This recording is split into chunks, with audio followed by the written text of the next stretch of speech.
So here I am back again.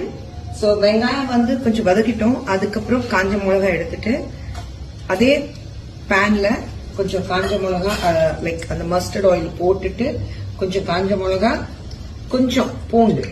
Okay, எனக்கு பூண்டு அதிகமா பிடிக்கும்.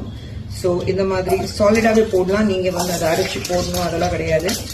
சாலிடாவே நீங்க பூண்டு போட்டுட்டு அது வந்து கொஞ்சம் நல்லாவே வதக்கிடுங்க.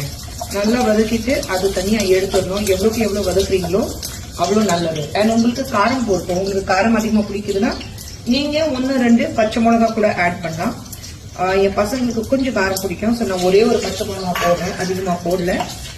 ஸோ இது எல்லாமே வந்து நல்லா வதக்கிடுங்க. நல்லா வதக்கி எடுத்துட்டீங்கன்னா கேஸ் மீடியம்ல வைங்க.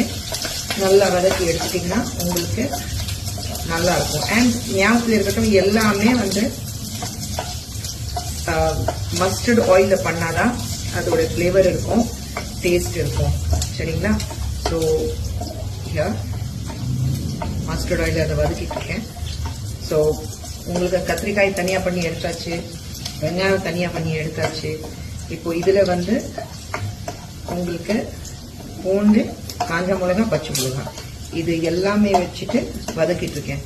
இது வதக்குனதுக்கு அப்புறம் you have to mix everything together. So how do you mix it? I'll let you know.